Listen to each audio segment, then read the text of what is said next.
Hello everyone, कैसे हो आप सभी। और पढ़ाई वगैरह बढ़िया चल रही सभी की, है ना। तो आज हम स्टार्ट करने वाले हैं हमारी 8वीं पंचवर्षीय योजना। 7 हमारी हो गई हैं बड़े खुशी से, बड़े आनंद से, बड़े आसानी से। तो हम आज शुरू करेंगे 8वीं पंचवर्षीय योजना, और इसको हम देख लेते हैं कब से कब तक की है। ये है 1992 से 1997 तक, 1992 से 1997 तक। पिछली पंचवर्षीय योजना में हमने देखा था कि पिछली पंचवर्षीय योजना आई थी आपकी 1985 से 1990 तक की, जो कि थी राजीव गांधी के शासनकाल में। ठीक है, और उसके बाद 1990 से 1992 के बीच में क्या आया था आपका अनवरत योजना आई थी, यानी वार्षिक योजनाएं आई थी, योजना अवकाश आया था। ठीक है, तीनों एक ही चीज़ें हैं। इसके बाद 1991 में राजीव गांधी की हो चुकी थी डेथ। ठीक है, अब उनकी डेथ के बाद फिर 1992 में जो नेक्स्ट योजना आई 8वीं, यानी जो हमारी 1992 से 97 के बीच में, इसमें जो प्रधानमंत्री रहे थे, ये कौन रहे थे? पीवी नरसिम्हा राव। ठीक है, पीवी नरसिम्हा राव रहे इसके अध्यक्ष योजना आयोग के।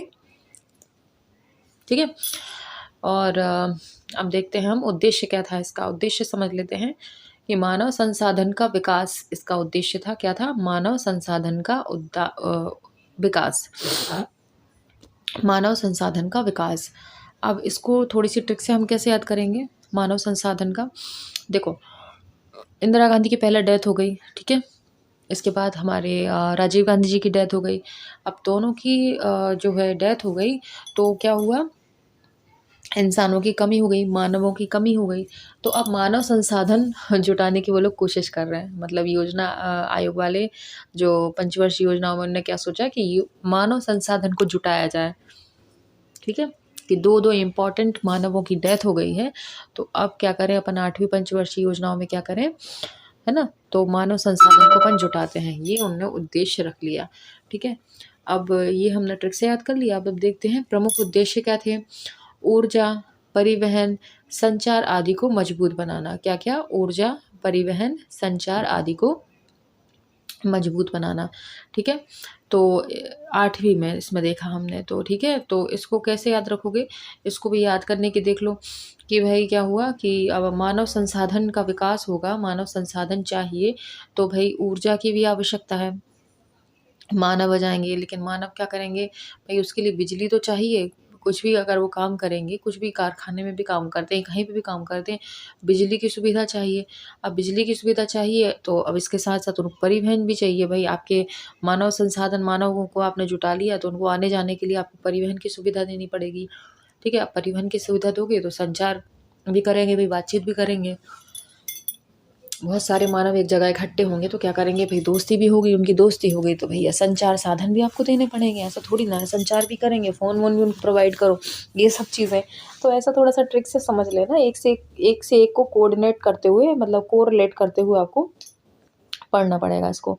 ठीक है, अब अगला देखेंगे कि मॉडल इसका क्या था।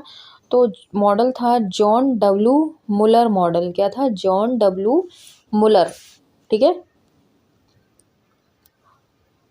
तो देखो इसमें मूलर को कैसे याद रखेंगे अपन? Muller, Muller model, John W Muller model. इसको कैसे याद रखेंगे कि हमारे जो दांत होते हैं, हमारी दाढ़ होती है ना, उसमें अगले दाढ़ को अगर छोड़ दें तो मूलर दांत कितने होते हैं हमारे? 8 होते हैं।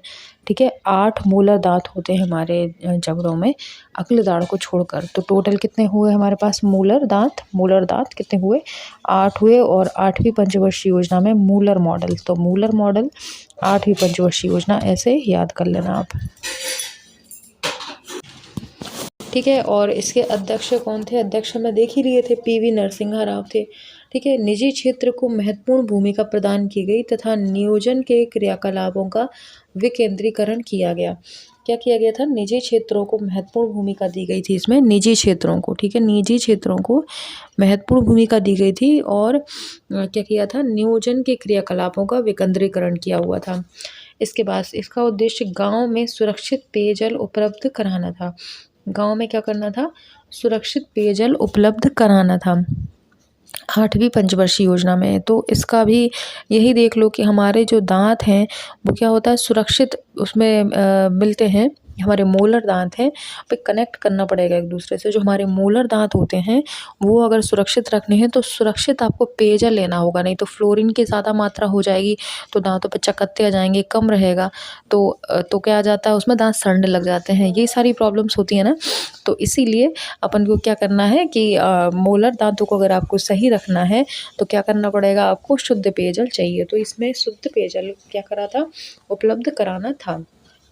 इसके बाद योजना के प्रथम वर्षों में कृषि क्षेत्र की औसत वृद्धि 3.8% रही, जबकि लक्ष्य 3.1% था। ठीक है, प्रथम 4 वर्षों में कृषि में अच्छा उत्पादन हुआ, 3.4%, सॉरी 8% रही, और उद्देश्य क्या था इसका, 3.1 लक्ष्य निर्धारित किया था, यानी अच्छा खासा थोड़ा बहुत मुनाफा अपन को हो गया। इसके बाद इसका एक उद्देश्य जनसंख्या वृद्धि को रोकना भी था। ठीक है, जनसंख्या वृद्धि को नियंत्रित करने के लिए पर्याप्त प्रोत्साहन और हतोत्साहन की नीति अपनाना था। इसमें आर्थिक समृद्धि दर कितनी थी, 6.8% वार्षिक थी। सबसे पहले तो क्या था कि जनसंख्या वृद्धि नियंत्रण करना था। 8वीं पंचवर्षीय योजना में ऐसा लगा लो कि एक परिवार में 8 सदस्य होते थे, तो उनको नियंत्रित करना पड़ता था। 8 सदस्य है ना, हम 2 हमारे 4 या हमारे 6 ऐसा कुछ था। तो 8 परिवार थे, 8 लोगों का परिवार था, तो इसलिए नियंत्रित करने के लिए जनसंख्या वृद्धि का कार्यक्रम रखा गया। ठीक है, इसके बाद इसमें क्या था, इसमें आर्थिक समृद्धि 6.8% वार्षिक थी। समूची आबादी के लिए देखो, समूची आबादी के लिए रोग प्रतिरोधक टीका लगाने समेत प्राथमिक स्वास्थ्य संरक्षण की सुविधाएं उपलब्ध कराना भी इसका उद्देश्य था। अब 8 लोगों का परिवार था तो बच्चे मतलब काफ़ी ज़्यादा थे, 6 बच्चे थे। अब उनका प्रतिरोधक क्षमता भी तो विकसित करना, रोग प्रतिरोधक क्षमता, तो टीका लगवाने की भी इसमें उद्देश्य रखा गया था। इसके बाद 15 से 35 वर्ष के आयु में वर्ग में निरक्षरता के पूर्ण उन्मूलन हेतु सभी को प्रारंभिक शिक्षा उपलब्ध कराना। 15 से 35 वर्ष के लोगों के लिए क्या करना, आयु वर्ग में निरक्षरता के पूर्ण उन्मूलन हेतु सभी को प्राथमिक शिक्षा उपलब्ध कराना। जहाँ तक इसमें पूर्ण शिक्षा की बात हो रही है। ठीक है, इसके बाद इसी योजना के दौरान विश्व बैंक के दबाव के चलते भारतीय अर्थव्यवस्था का उदारीकरण किया गया। विश्व बैंक का दबाव आया तो भारतीय अर्थव्यवस्था का उदारीकरण किया गया इसमें। ठीक है, तो ये हमारी 8वीं पंचवर्षीय योजना थी। अब हम देख लेते हैं इसमें और क्या हुआ था। इसमें अनुमानित लक्ष्य जो था 5.6% और प्राप्त लक्ष्य 6.7%। देखो, लक्ष्य तो याद करने पड़ेंगे इनको, थोड़ा सा आप लोग समझो बात को, थोड़ा सा टेबल वाइज कर लो सभी को। एक टेबल में आप ही लोग बना लो ना, मैं इकट्ठा एक काम करती हूँ, वीडियो बना देती हूँ। टेबल वाइज आप सिलेक्ट कर लो, है ना। एक साइड एक कॉलम बनाओ, उसमें पहली पंचवर्षीय, दूसरी, तीसरी, और फिर अनुमानित लक्ष्य कितना, प्राप्त लक्ष्य कितना, उद्देश्य क्या था, कब से कब तक था, या उसके कौन सा मॉडल था, ये सारे कॉलम्स बना लो सभी के। तो टेबल फॉर्म में आप करोगे ना तो बहुत अच्छे तरीके से याद हो जाएगा आपको। ठीक है, अगला देखते हैं अब हम इसमें योजना कौन कौन सी आई थी। तो प्रधानमंत्री रोजगार योजना आई थी, इसमें प्रधानमंत्री रोजगार योजना आई थी, और जो थी 15 अगस्त 1993 में। और उसमें कौन सी आई थी, इंदिरा आवास योजना आई थी, पिछली वाली हमने जो करी थी। इसके बाद जवाहर रोजगार योजना, फिर है ना नेहरू रोजगार योजना, ये आई थी। तो इसमें आई हमारी प्रधानमंत्री रोजगार योजना, और 1993 की थी। और फिर इसमें सेकंड योजना थी रोजगार बीमा योजना, जो कि 2 अक्टूबर 1993 की थी। और इसके अलावा महिला समृद्धि योजना, ये 3 योजनाएं इसमें आई हुई थी। ओके, रोजगार से संबंधित थी सारी, और एक महिला समृद्धि से संबंधित।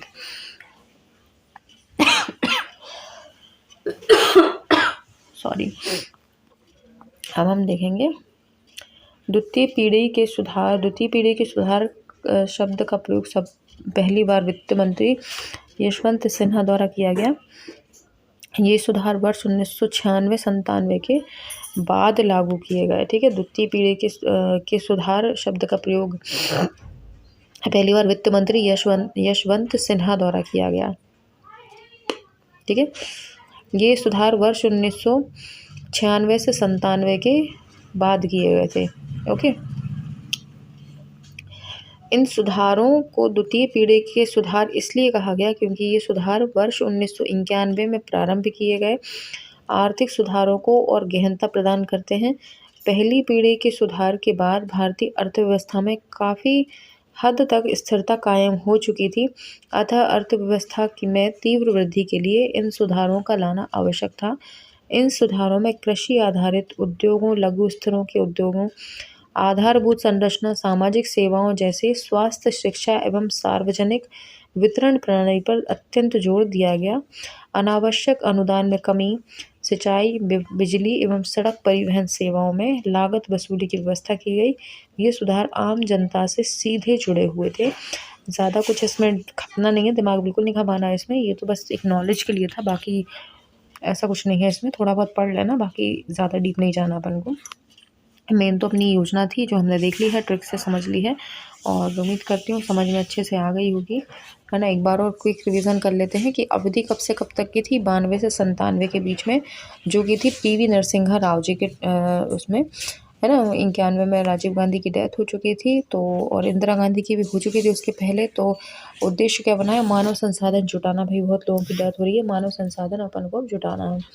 प्रमुख कार्य क्या थे, ऊर्जा, परिवहन, संचार इत्यादि को बढ़ावा देना। मानव लोग जुड़ेंगे एक जगह पर तो उनको ऊर्जा की आवश्यकता है, भाई गर्मी लगेगी, पंखे वंखे चाहिए, परिवहन चाहिए आने जाने के लिए, और संचार के लिए मोबाइल वगैरह चाहिए उनको, ठीक है। तो ये उद्देश्य थे।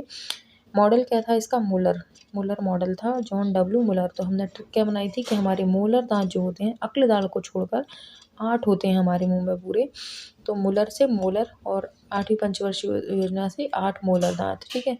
अध्यक्ष देख लिए थे पीवी नरसिम्हा राव, यही महत्वपूर्ण होता है। बाकी इतने ही क्वेश्चन देखिए, जितने भी पंचवर्षीय उठा के देखोगे ना, उसमें यही पूछते हैं उद्देश्य क्या था, मॉडल क्या था, कब से कब तक था, और क्या बोलते हैं, ये बेसिक क्वेश्चन पूछ जाते हैं, ज़्यादा डीप नहीं पूछता है ना ही इसमें। और कभी है आपसे पूछ ले कि कितनी वृद्धि रही, क्या लक्ष्य था, क्या नहीं था, तो आप लोग थोड़ा सा इसको देख लेना। योजनाएं पूछ सकता है, कौन कौन सी योजनाएं थी उस टाइम पर। तो योजना कौन सी है, प्रधानमंत्री रोजगार योजना 15 अगस्त 1993 में, और रोजगार बीमा योजना 2 अक्टूबर 1993 में, ऐसे। और ये महिला समृद्धि योजना, ठीक है। तो ये सभी किससे संबंधित है, आपके पीवी नरसिम्हा राव के समय में आई 8वीं पंचवर्षीय योजना से संबंधित, ठीक है। अच्छा, पिछली वाली में आपने देखा था, उसमें क्या था, सबसे पहले इंदिरा आवास योजना था, यानी इंदिरा गांधी की डेथ हुई थी तो उनने राजीव गांधी ने इंदिरा गांधी के नाम से कर लिया था, ठीक है। और उनने जाते जाते भी, जब उनका शासनकाल खत्म होने वाला था 1984 में, है ना, 1984 नहीं, सॉरी, 1989 में, 84 में कहाँ पहुँच रही हूँ मैं, 1989 में, 1985 से 1990 तक का था उनका। तो 89 में उनने कौन सी योजना शुरू की थी, एक तो किया था जवाहर ना, जवाहर रोजगार, और एक नेहरू रोजगार योजना, उनने तो वो योजनाएं शुरू की थी। और मैं जो आपको बोल रही थी कौन सी, इंदिरा आवास, वो 1985 में थी, 85-86 में, है ना। और ये वाली जो योजना है, ये कौन सी, प्रधानमंत्री रोजगार योजना 15 अगस्त 1993, ठीक है। तो ये हुई है, और रोजगार बीमा योजना ये भी 93 में, दोनों 93 हुई है, ठीक है। 1 अगस्त में हुई है, 1 अक्टूबर में हुई है, बस फर्क इतना है। और महिला समृद्धि योजना हुई है, तो इसमें डेट वगैरह नहीं देखी, ये आपको देखना पड़ेगा, देख लेना इसको, ठीक है। तो हमारी योजना खत्म हो गई है 8वीं, और अच्छे से देख ली हमने, और इसको 1-2 बार पढ़ लेना तो सही सही याद हो जाएगी, ठीक है। तो और हाँ, ये पूछ सकता है कि 15 से 35 वर्ष की आयु के वर्ग में निरक्षरता के पूर्ण उन्मूलन हेतु शिक्षा किसको दी गई थी, कब दी गई थी, या कितनी आयु वर्ग को दी गई थी, तो ये 15 से 35 वर्ष को, ठीक है। तो ये आपको याद करना है, या कौन सी पंचवर्षीय योजना के दौरान प्रौढ़ शिक्षा प्रोवाइड की गई थी, तो कौन सी लगानी है आपको, ये 8वीं पंचवर्षीय योजना, है ना। तरह तरह से घुमा के क्वेश्चन पूछ सकता है, थ्योरी अच्छे से पढ़ लेना तो क्वेश्चन हमसे बनेंगे। और क्वेश्चन तब आपसे बनेंगे, पंचवर्षीय योजना एक ऐसी चीज़ है कि जिसको जब तक आप पिछले रिवाइज नहीं करते चलोगे तब तक कुछ मतलब का नहीं है। पिछले आपको मौखिक याद होने चाहिए, कि कहीं से भी उठा के पूछ लो कि पहली पंचवर्षीय योजना का उद्देश्य क्या था, तीसरे का कौन सा था, 5वें का कौन सा था, आपको रटा हुआ होना चाहिए। और वो तब होगा जब आप दोनों में डिफरेंस समझोगे, अंतर, इसमें ये थी, इसमें ये थी, इसमें ये थी, सबकी लाइन वाइज आपको याद होनी चाहिए। तब आप कर सकते हो, नहीं तो फिर तो कोई मतलब नहीं है, सिर्फ टाइम वेस्ट करना है, पढ़ना फिर कुछ नहीं है, है ना। तो पुराने मौके की याद होनी चाहिए आपको, तब है ना। आगे तब बढ़ो जब पिछला याद हो जाए। इसीलिए मैं एक दिन में एक पंचवर्षीय योजना करा रही हूँ, ताकि आपको पिछले रिवीजन के लिए टाइम मिल जाए। अब कई लोग कहेंगे टाइम नहीं मिलता, तो देखो यार, फिर टाइम पढ़ने के लिए नहीं मिल रहा तो फिर जॉब करने के लिए कैसे निकालोगे। हाँ, जॉब लेके सरकार का नुकसान क्यों करना फिर। आप तो जॉब ले लोगे और काम करने के लिए टाइम नहीं हुआ तो सरकार का नुकसान होगा ना, फ्री में सैलरी देंगी आपको। तो अगर करना है भाई, काम करना है, तो पढ़ने के लिए समय निकालो, नहीं तो कोई मतलब नहीं है ना। समय निकालना पड़ता है, मिलता किसी को नहीं है समय। मेरे पास भी 24 घंटे, आपके पास भी हैं, सबके पास 24 घंटे होते हैं, किसी को एक्स्ट्रा नहीं मिलते। बस मैनेज करना आना चाहिए, मैनेज करो, टाइम निकालो, पढ़ो, तभी होगा सिलेक्शन, ठीक है। अलग से थोड़ी ना भगवान जी देंगे आपको एक्स्ट्रा, चलो आपके पास काम ज़्यादा है, लो 36 घंटे ले लो हमारी साइड से, ऐसा नहीं होता है, ठीक है। पढ़ो अच्छे से, 24 घंटे को अच्छी तरह से यूज़ करो, अपनी पढ़ाई के लिए ज़्यादा से ज़्यादा समय निकालो, ठीक है। अब अगले वीडियो मिलेंगी, बहुत हो गई लेक्चरबाजी, ठीक है। अगले वीडियो मिलेंगे, वीडियो को लाइक शेयर सब्सक्राइब ज़रूर कर देना, अच्छे अच्छे कमेंट्स करना। मिलते हैं आपसे अगले वीडियो में, तब तक के लिए बाय।